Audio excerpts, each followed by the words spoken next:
A conferência de encerramento será proferida pela Sra. Professora Doutora Helena Carreiras e será subordinada ao tema O Serviço Militar e as Mulheres. A professora Doutora Helena Carreiras é vice-reitora e professora catedrática no ISCTE, Instituto Universitário de Lisboa, nas áreas da Sociologia, Políticas Públicas e Metodologia de Pesquisa Social, e investigadora do Centro de Investigação e Estudos de Sociologia, do CIES. Doutorou-se em Ciências Sociais e Políticas pelo Instituto Universitário Europeu em Florença. Foi diretora da Escola de Sociologia e Políticas Públicas do ISCTE entre 2016 e 2019 e presidente da Associação Europeia Ergomas, European Research Group on Military and Society, entre 2017 e 2019. Entre 2010 e 2012 foi subdiretora do Instituto da Defesa Nacional e em 2014 foi professora visitante da Universidade de Georgetown em Washington, D.C.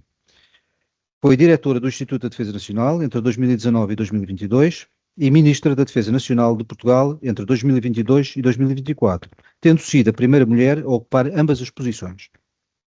Os seus interesses de investigação incluem género e sociedade, forças armadas, relações civil-militares, políticas públicas de segurança e defesa e metodologia de pesquisa qualitativa.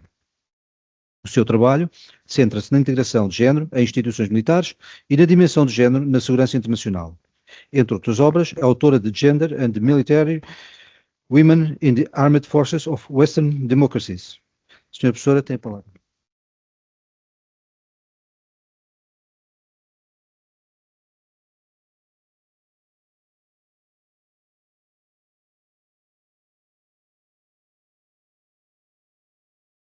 Ora, muito boa tarde a todos e todas. Muito obrigado pelo convite, Senhor General, à Comissão Portuguesa de História Militar, a todos os que organizam este colóquio, ao IUM, e à presença de todos num final de tarde de sexta-feira, que não é de menos. É um grande prazer estar aqui com o meu chapéu académico para falar de um tema que é, tal como o tema do vosso colóquio, um pouco a história da minha vida, uma parte importante e um tema que atravessa a minha carreira enquanto investigadora, mas também enquanto dirigente de várias instituições nestas áreas da defesa. Um tema que sempre me interessou, estava a ouvir com muito interesse a discussão que tinham. Não me vou falar destes temas, embora me tenham apaixonado e continuem de alguma forma a estimular-me, mas falar-vos do serviço militar feminino, das mulheres. Um tema que estudei desde o final dos anos 80 e por isso digo que me acompanhou ao longo de toda a carreira. Portanto, eu fui sendo também testemunha, analista, mas observadora de uma realidade que creio ser um dos pilares importantes de transformação das Forças Armadas Portuguesas durante as últimas décadas, tanto quanto a participação em missões no exterior, enfim, toda uma evolução que, entretanto, no plano civil-militar foi tendo lugar com a consolidação democrática. Portanto, um tema que tem uma enorme relevância. E sendo um pouco a história da minha vida, poderia falar durante muitas horas, não vou fazê-lo, mas vou passar em revista rapidamente aquilo que foram os primeiros tempos e uma calendarização que podemos fazer do processo de entrada de mulheres nas Forças Armadas Portuguesas numa situação diferente daquela que a história nos revela, porque em diferentes momentos as mulheres tiveram participações muito significativas na área da defesa, e depois centrar-me-ia concretamente em 3 ou 4 aspectos que têm a ver com os desafios que creio que temos ainda e que temos que enfrentar, com algumas sugestões como enfrentar esses desafios. Para deixar a todos aqueles que aqui estudam e seguem estes temas e que se cruzam, evidentemente, com a problemática mais geral do serviço militar, do recrutamento e da retenção de efetivos. As mulheres começaram, digamos, a entrar nas Forças Armadas Portuguesas neste novo modelo, enfim, com um estatuto militar integral a par com os seus camaradas homens, no final dos anos 80, e a partir desse momento o processo desenrolou-se de forma, eu diria, bastante natural, apesar de muitas resistências que fomos enfrentando. Os primeiros tempos foram tempos difíceis para todos, porque a instituição não estava exatamente preparada para receber as mulheres, e há muitas histórias que são contadas sobre a forma como, mutuamente, as mulheres e os militares homens se foram adaptando a essa realidade. Eu própria lembro-me de ter feito o inquérito às primeiras 1000 mulheres que entraram nas Forças Armadas Portuguesas, com a ajuda preciosa dos Ramos, do ENCFA, do Ministério também. Fui inquirindo as mulheres em todo o território nacional, indo às unidades, e apercebi-me de facto que esse processo, creio que motivado em boa parte, não tanto pelas necessidades iminentes de alargar a base de recrutamento, o que foi de facto o fator-chave para que noutros países este chamamento às mulheres se concretizasse. Em Portugal estávamos num tempo de transição entre regimes, antevia-se este processo do fim do serviço militar obrigatório e, portanto, de uma necessidade maior de recrutamento, de alargar essa base, mas não era ainda o motivo imediato. Eu creio que a socialização dos militares portugueses nas estruturas internacionais, na NATO, na União Europeia, tinham criado o caldo de cultura e de informação e de proximidade para perceber que era uma mudança inevitável e que também em Portugal isso deveria acontecer. Não havia propriamente uma pressão política no sentido de movimentos feministas, como noutros casos, para conceder direitos que até aí as mulheres estavam privadas, mas de facto a decisão do ponto de vista prático, com a entrada das duas jovens na Academia da Força Aérea em 1988, acabou por acontecer com o motor legislativo. Eu acho que as normas foram aqui ajudando a construir a realidade. Era preciso ajustar e isso foi-se fazendo. E fez-se às vezes com umas atrapalhações, não é verdade?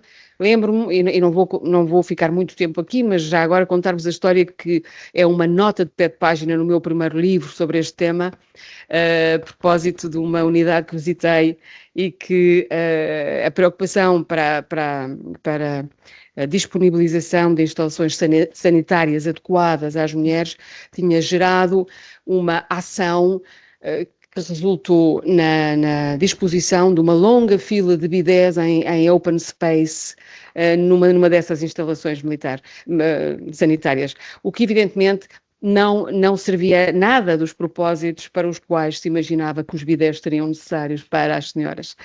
Enfim, histórias da história. O processo de abertura das especialidades e de diferentes áreas e modalidades de serviço foi-se concretizando, com ritmos diferentes, segundo os ramos. E em 2005, creio que esse ano pode marcar o fim dessa etapa de institucionalização, em que o número de mulheres foi também crescendo, a sua representação devagarinho, mas também crescendo. E nesse ano eliminaram-se as últimas restrições formais, as últimas proibições à participação feminina em algumas especialidades na Marinha. E, portanto, a partir desse momento podemos dizer que, do ponto de vista legal e formal, existe igualdade plena entre homens e mulheres.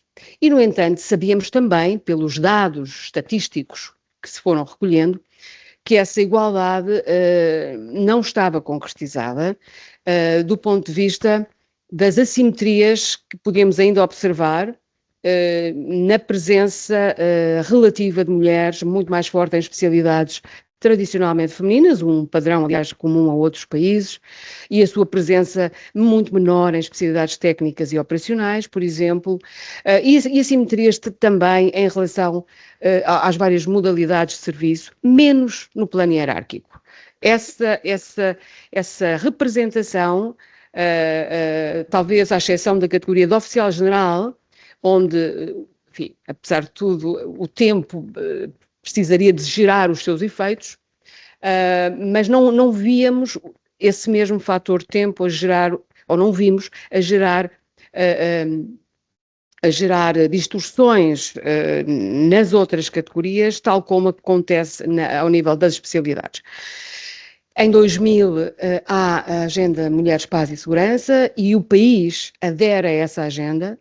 Há um relativo consenso social, político, institucional sobre o tema da integração de mulheres e também da adoção da Agenda Mulheres, Paz e Segurança, a Resolução 1325 das Nações Unidas, que veio dar um ímpeto importante à forma como as questões de género e estas dimensões de ação dos militares passaram a ser incorporadas no planeamento e nas próprias operações.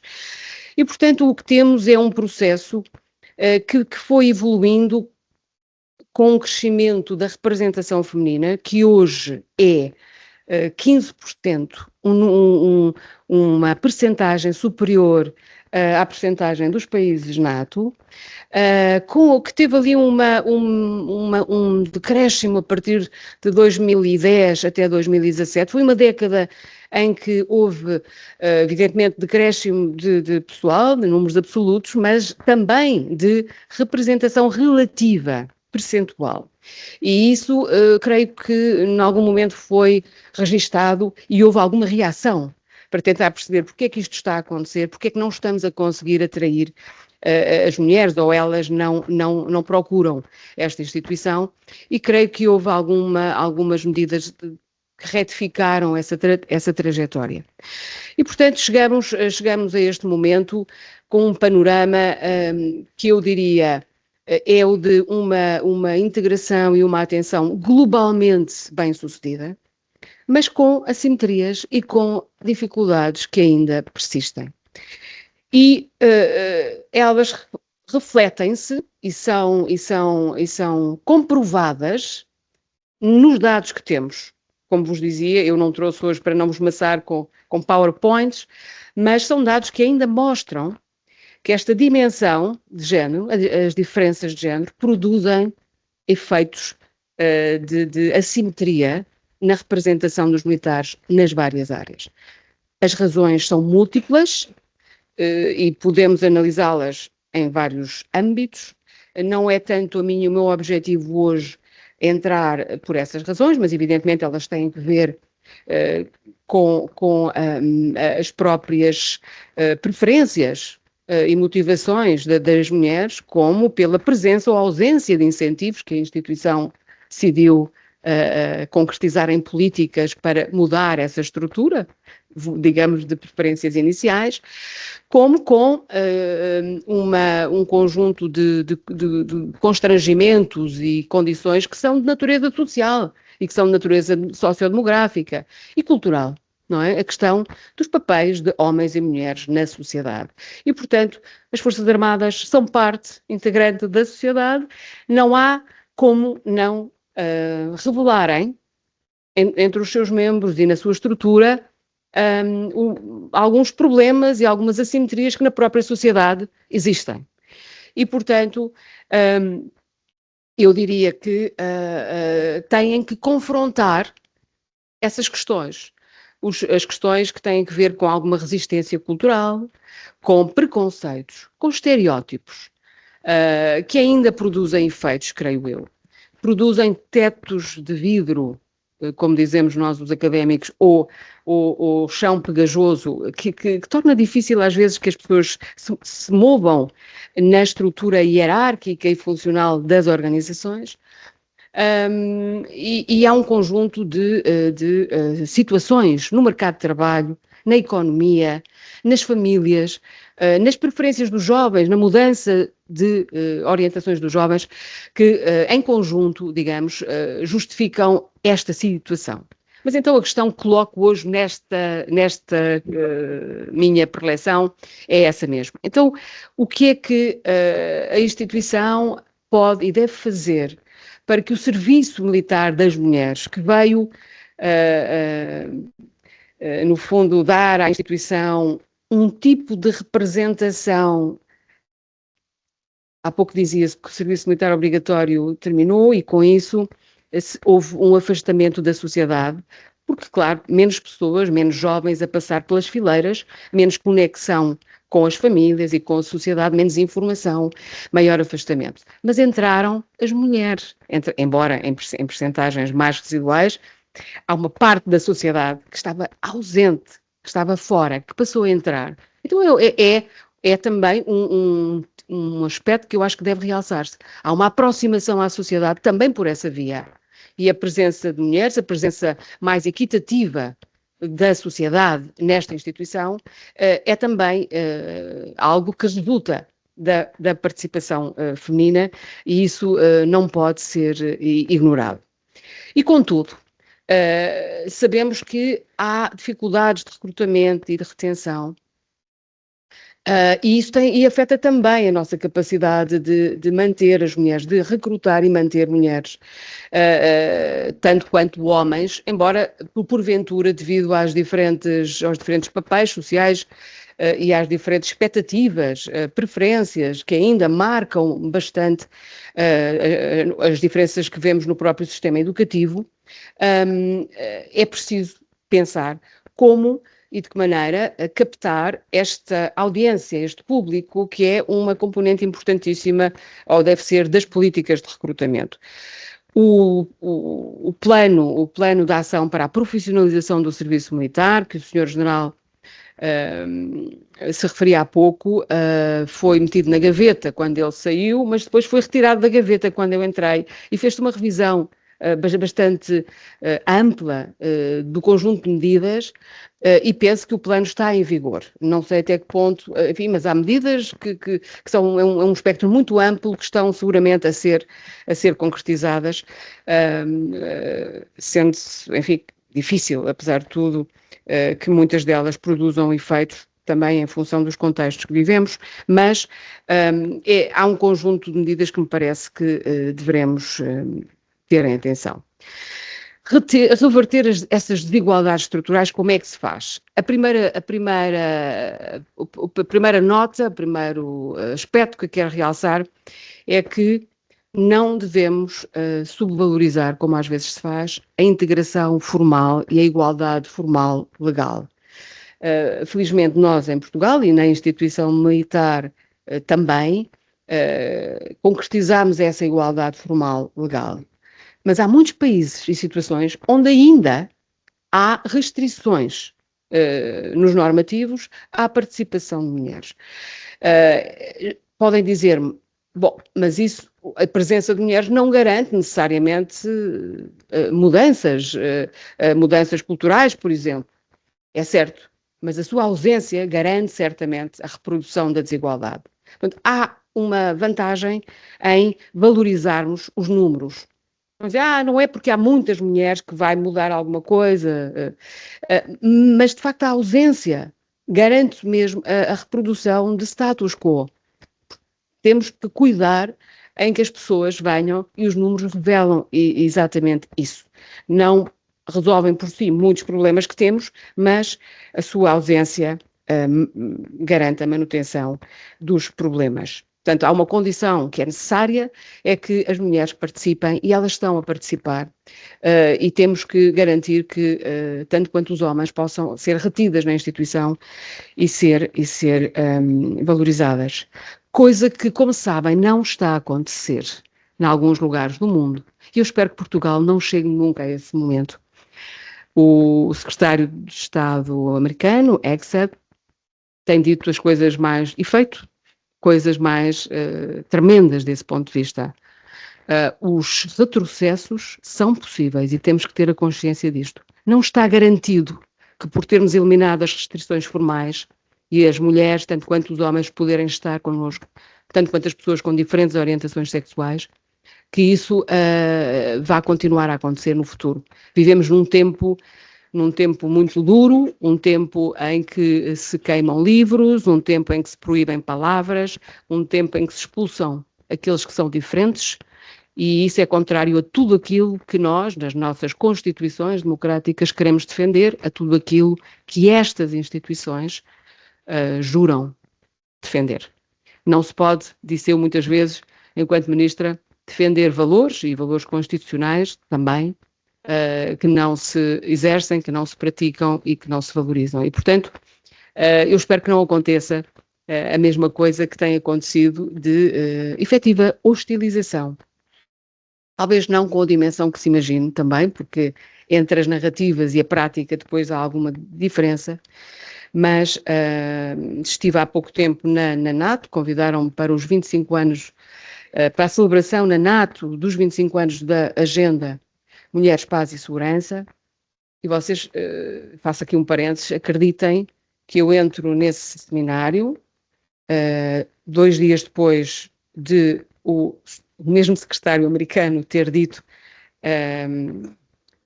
eliminamos a agenda Mulheres, Paz e Segurança do Departamento de Estado das Forças Armadas Americanas, esse tema desaparece, essa agenda desaparece, e os americanos que deram tanto a essa agenda e que tanto fizeram em prol dessa agenda, ele diz está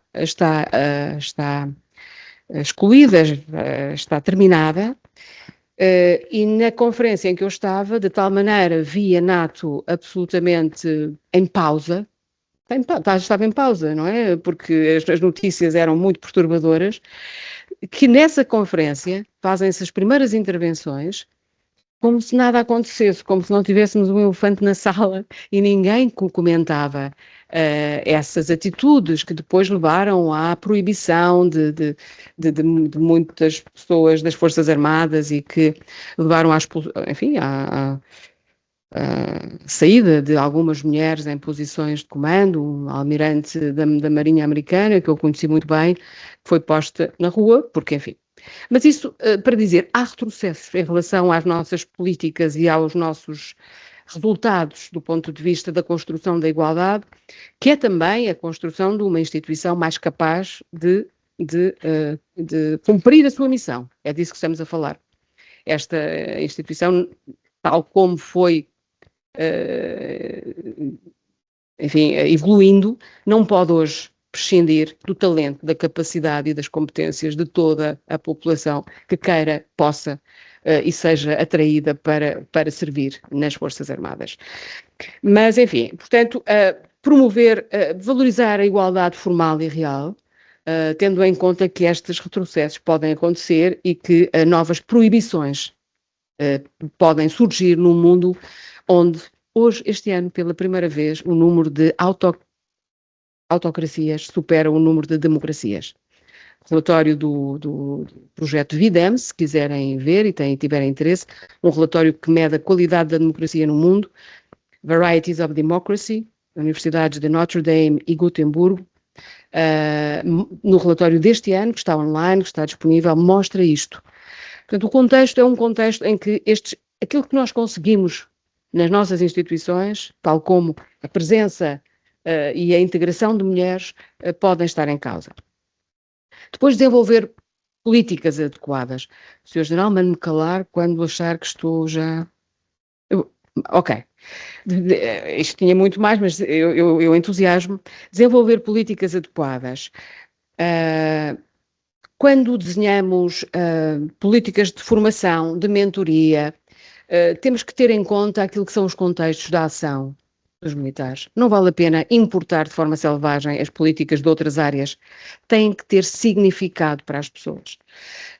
Têm que poder ser entendidas e tem que se perceber porque é que é importante podermos contar com homens e mulheres e porque é que isso tem a ver com a nossa capacidade operacional, com a capacidade de desenvolver missões muito exigentes, muito variadas, que não podem prescindir dessa presença e, portanto, ao desenharmos essas políticas, termos em conta os contextos específicos em que elas vão ser implementadas. Alterar a estrutura de incentivos e de desincentivos. Estrutura de incentivos é... eu queria ter cá as mulheres, mas elas não querem, elas não vêm para estas áreas. É como nas engenharias, que pena, não é nossa culpa. Não, é nossa responsabilidade se queremos atrair as pessoas a encontrar a maneira como chegar lá, como passar a mensagem, como passar a informação, como seduzir as mulheres para tarefas e uma instituição que tem milhares de profissões centenas, talvez, milhares é um exagero, centenas de profissões, de oportunidades profissionais, de formas de estar. E, portanto, temos que ir lá às escolas secundárias, e em boa parte isso vai-se fazendo. Temos que ter mais referenciais de educação para a segurança, a defesa e a paz, a mostrar aos jovens o que é que as Forças Armadas podem fazer. Temos que tornar esse referencial, quizás, obrigatório e não apenas opcional entre as possibilidades que os professores têm na disciplina de educação para a cidadania. Portanto, há muita coisa que se pode fazer para alterar a estrutura de incentivos. Em relação aos homens, a mesma coisa, aos rapazes homens, que têm hoje outras preferências, em que a conciliação com a família é muito mais importante, a realização profissional é muito mais importante do que a estabilidade de um trabalho. Temos que conhecer esses jovens e, portanto, também perceber que talvez as mulheres tenham a necessidade de ser seduzidas com outros elementos, com uma atenção e uma personalização maior. E alterar a estrutura de desincentivos, que têm a ver com os fatores que promovem a erosão da retenção. No caso, a conciliação com a família parece-me um fator muitíssimo importante. As questões do treino físico, preparar as pessoas fisicamente antes para que elas consigam chegar aos seus objetivos e muitas vezes e não as expulsar. Cada um destes temas era uma outra conferência. Comunicar bem as políticas. Há políticas que, se não forem bem comunicadas, têm efeitos perversos. E temos um dever de pensar que não basta decidir medidas, fazer planos, se o comunicamos mal, se não o comunicamos. Lembro-me sempre do regulamento de incentivos, que existiu durante anos, e muitas das medidas que estavam previstas, incluindo a preferência ou certas condições de preferência para o ingresso na administração pública após o final dos contratos, não eram conhecidas, não eram generalmente conhecidas dos jovens militares que estavam nos serviços de voluntariado e contrato. Portanto, é um desperdício. Esse sim é um desperdício. Portanto, pensar as políticas e a comunicação das políticas é fundamental. E, finalmente, eu incidia sobre a parte que não é das políticas, não é estrutural, é dos discursos e das narrativas. A forma como nós narramos, falamos, defendemos estas políticas. Diz-se que há um gap, uma diferença entre a retórica e a realidade no que diz respeito a muitos destes temas, mas há mais que isso. Eu acho que há mesmo um problema na retórica quando se fala das mulheres, da agenda Mulheres, Paz e Segurança, porque se procura atrair mulheres para as novas missões militares, para os novos papéis, novos velhos. Estou a falar de missões de paz, missões que são cada vez menos numerosas e, infelizmente, não deixam de nos ocupar, mas neste momento percebemos que as Nações Unidas não vão provavelmente colocar no terreno uma missão de paz nos moldes tradicionais e que as outras organizações, mesmo a União Europeia, está a desenvolver, a robustecer os seus meios para desenvolver missões militares e não outro tipo de missões humanitárias e de paz. Mas essas foram durante muitas décadas as missões importantes e nas quais nos concentramos. A identidade, os papéis profissionais dos militares construíram-se à volta desse paradigma. E a entrada de mulheres, muito justificada por essas novas exigências das novas missões, foi feita em modos que vinham buscar os estereótipos. As mulheres são necessárias porque são conciliadoras, são empáticas, ideias muito essencialistas e talvez desligadas da realidade. Porque, na verdade, o que precisamos é de homens e mulheres capazes de exercer as suas relativas competências e que são aquelas que são necessárias para as missões. E, se calhar, a empatia ou a capacidade de conciliar e de dialogar são tão importantes para homens como para mulheres. Portanto, creio que houve um problema também nesta retórica que veio pôr em causa até muitas das coisas que se conseguiram antes. Rever o discurso da neutralidade de género. ouviram muito, eu ouvi ao longo de toda a minha vida de académica e de política e de dirigente, esta ideia de que se não se fala do tema é porque ele deixou de ser um tema, e isso é bom. É bom porque então a integração está concluída, está pelo menos consolidada e já não é um problema, já não é uma questão. Não falar disso é o melhor. Não é verdade, porque os números continuam a dizer-nos que há diferenças e assimetrias. E o discurso da neutralidade de género, dizer que já não produz efeitos, impede-nos de dar atenção e resolver questões que ainda persistem e que explicam as tais desigualdades nas estatísticas. Ou seja, não há razão nenhuma para pensar que nestas instituições, nas missões militares, não estão a produzir efeitos os mesmos estereótipos ou preconceitos ou problemas que existem na sociedade em geral. Das questões do assédio sexual às questões da discriminação. Não pode não haver. Não quer dizer que seja como alguém dizia relativamente aos Estados Unidos sobre as questões do assédio, uma epidemia. Não podemos fingir que não vemos, que não queremos ver, que vai para debaixo do tapete. Não temos que andar a anunciar. Temos que saber que esses problemas existem e um dirigente, um comandante que queira realmente tratar do seu pessoal tem que ter a consciência de que há maneiras de lidar com isso.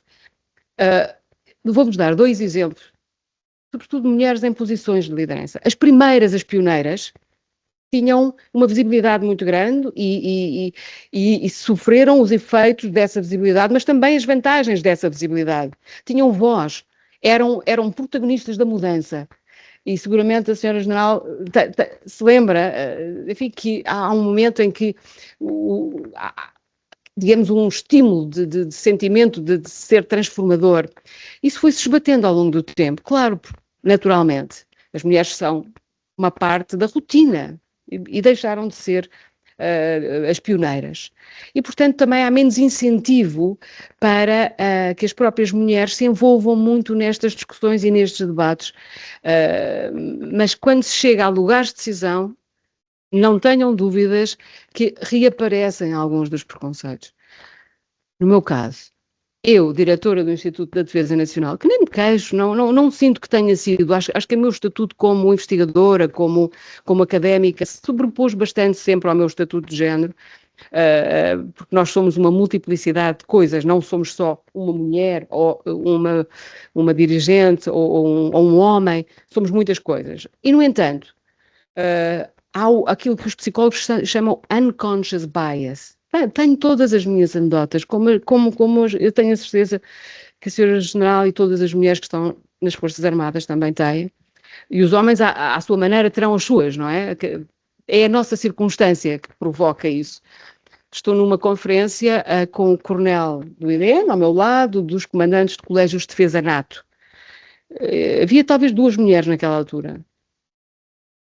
E eu estava com ele estava fardado, e falei com o meu parceiro do lado. A Roménia tem uma teoria muito interessante sobre a importância da posição em que nós estamos nas grandes reuniões internacionais do ponto de vista das colaborações que fazemos com esses países. A nossa colaboração com a Roménia garante-vos que há de ter alguma coisa a ver com o facto de estarmos sempre sentados lado a lado nas reuniões internacionais, ao nível de ministros, de secretários de Estado, mas isso é outra história.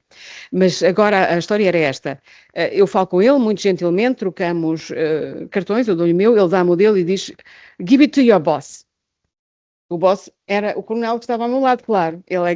E eu disse-lhe, I am the boss. E ele ficou muito atrapalhado. Ou seja, unconscious bias. Funcionamos...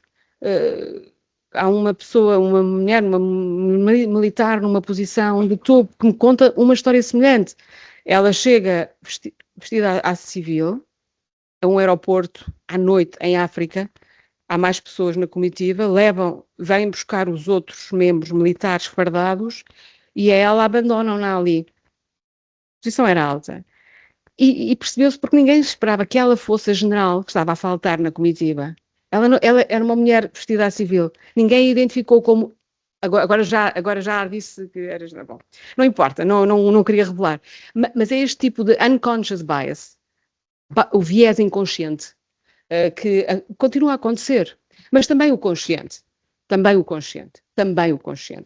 Quando fui designada Ministra da Defesa Nacional, alguns terão visto na televisão um comentarista conhecido, jornalista, comenta os novos ministros e diz: há aqui uns que eu não sei porque é que foram nomeados. Não, os comentários habituais.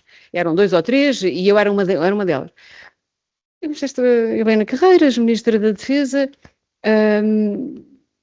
eu não vi o currículo, não vi, mas sei que trabalhou e estudou os militares, tem uma longa trajetória de contacto com a instituição e tal, estudou sobretudo o tema das mulheres das Forças Armadas, mas enfim, tinha acabado de começar a guerra na Ucrânia, não é? Estávamos no início, e não sei se nesta altura, eu uso isto nas minhas conferências, a citação exata, hoje não trouxe, nesta circunstância tão difícil, não sei se, e que vai complicar-se, não sei se uma mulher terá a consciência precisa da crise. Então esta é a razão. Uma mulher não tem consciência precisa de uma crise de guerra. Porquê? Ou seja, é um preconceito consciente neste caso e expresso da forma mais óbvia. Pronto, é uma brincadeira só para vos dizer que continua a existir e a produzir efeitos. E, portanto, é uma opção que nós temos que fazer enquanto responsáveis institucionais, e todos serão, em algum momento, o de decidir que políticas queremos prosseguir, como é que vamos fazer a história e não deixar que a história nos faça a nós, no momento em que isso está a acontecer. E concluiria dizendo que integrar formalmente, mas tolerar preconceitos, destrói a coesão, é portanto algo muito negativo. Formar sem dar atenção aos contextos pode ser contraproducente e dispor de políticas formais sem ganhar as lideranças é inconsequente, que é outra coisa muito importante. Temos que ganhar as lideranças aos vários níveis para as transformações que queremos fazer ou manter, e a instituição militar, termino com isto, é uma instituição, e tenho dito, que tem uma vantagem enorme devido à sua estrutura hierárquica, à importância que é dada à disciplina, à obediência, tem a capacidade de induzir, produzir mudanças e transformações mais rapidamente e eficazmente que outras organizações. E relativamente à integração feminina, fez um caminho que me parece louvável e de que têm que se orgulhar todos. Sinceramente, os meus votos são que não aconteçam os retrocessos que estamos a assistir noutras geografias. Mantenhamos aquilo que conquistamos e que estamos a construir, continuamos a construir no quadro da sociedade democrática que queremos ser. Muito obrigada, Sr. General.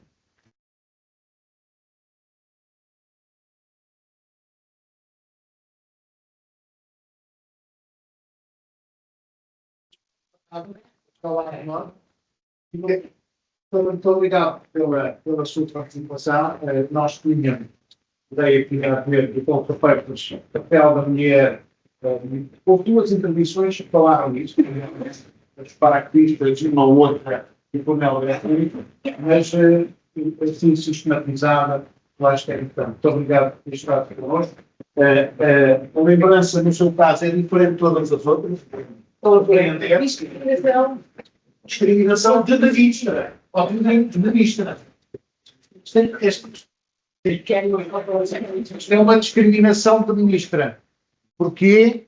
Porque nos deu o apoio para a realização do Congresso Internacional de História Militar, que teve lugar neste Instituto Universitário Militar, esteve sempre ao lado da Comissão.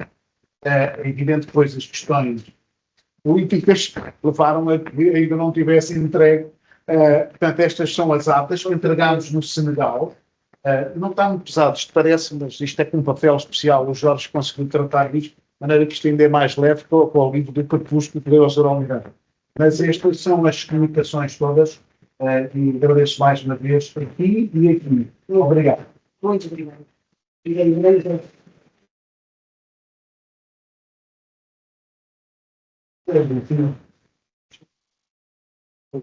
Nós vamos encerrar a sessão, acrescentar.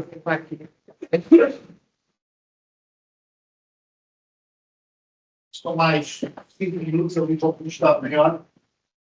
Penso já, isto é rápido. Ele faz o encerramento no final, nós vamos simplificar isto.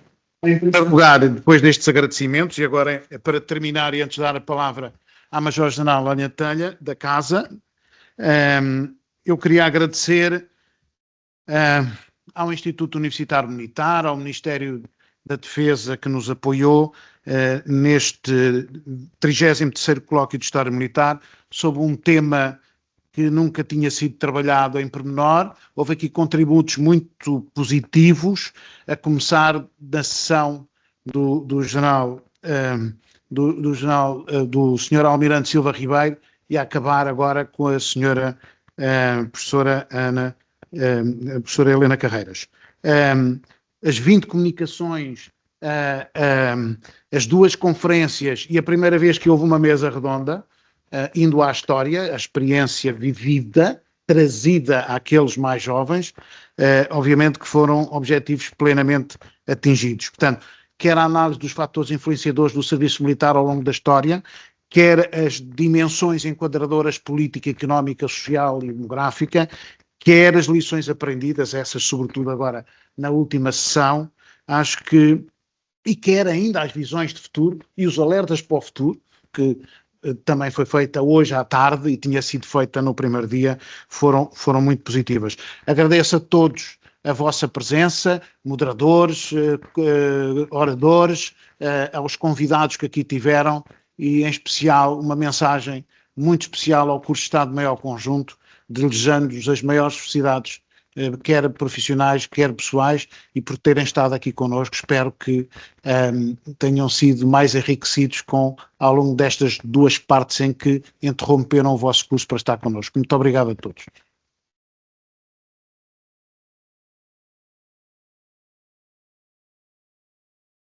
Procurarei ser breve também. Vossas Excelências, Sr. Major-General João Vieira Borges, Presidente da Comissão Portuguesa de História Militar, Sr. Almirante Vidal Abreu, Srs. Almirantes e Oficiais Generais, Sra. Professora Doutora Helena Carreiras, demais entidades académicas, diplomáticas, judiciais e representantes de institutos públicos. Ilustres convidados, minhas senhoras e meus senhores. Permitam-me agradecer a vossa presença no Instituto Universitário Militar, em nome do Excelentíssimo Vice-Almirante Vizinha Mirones, comandante deste Instituto. Excelentíssimo Sr. Major-General João Vieira Borges, começo por lhe agradecer a escolha deste Instituto para o desenvolvimento de mais um colóquio de História Militar. Esta é a Casa de Excelência do Estudo das Ciências Militares, onde se promovem o pensamento estratégico e a reflexão crítica, assentes num incontornável rigor metodológico, ambicionando a inovação e a permanente atualização do conhecimento. A realização do 33º Colóquio de História Militar no Instituto Universitário Militar constitui-se como mais um estímulo para a investigação e produção de conhecimento, contribuindo para a construção de um pensamento esclarecido e estruturado no que aos modelos de serviço militar concerne, permitindo um conhecimento alicerçado do passado que, estamos certos, permitirá uma decisão mais fundamentada das lideranças de topo no futuro. Este evento em particular reforça o compromisso deste Instituto com a excelência da investigação e da promoção do conhecimento na atualidade, alicerçados e escudados num legado de 900 anos de história da prestação de serviço militar. Em 2 dias de profunda análise e debate, passaram-se séculos de história, desde a fundação da nação à contemporaneidade, apresentando os modelos de serviço militar vigentes então e agora. A temática abordada no presente colóquio, Serviço Militar, Leituras da História, revela-se particularmente pertinente face à conjuntura geopolítica contemporânea, caracterizada pela proliferação de conflitos em diferentes estágios, ativos, latentes ou emergentes, e pela crescente complexidade das interações entre os atores estatais e não estatais. Neste contexto, torna-se evidente que, tanto na lógica da dissuasão como na dinâmica do confronto, os recursos humanos constituem um elemento estratégico essencial, assumindo um papel determinante na capacidade dos Estados para alcançar os seus objetivos políticos e de segurança. As pessoas são e continuarão a ser o pilar da edificação de capacidades, apresentando primordial pertinência no momento em que se encontra na ordem do dia o reequipamento das Forças Armadas e o investimento em defesa. As matérias aqui debatidas enriqueceram-nos a todos, enquanto pessoas, enquanto cidadãos e enquanto militares, permitindo-nos efetuar abordagens mais esclarecidas e fundamentadas aos modelos de serviço militar que se almejam para o futuro. Permitam-me ainda destacar a extraordinária oportunidade de enriquecimento de conhecimento que este evento constituiu para os auditores do curso de Estado-Maior Conjunto, aqui presentes, dotando-os com novas perspectivas para o debate e para o apoio à decisão em sede de trabalho de Estado-Maior. A todos agradeço uma vez mais pela vossa presença e pelos contributos que aportaram ao debate e à produção de conhecimento. Muito obrigada.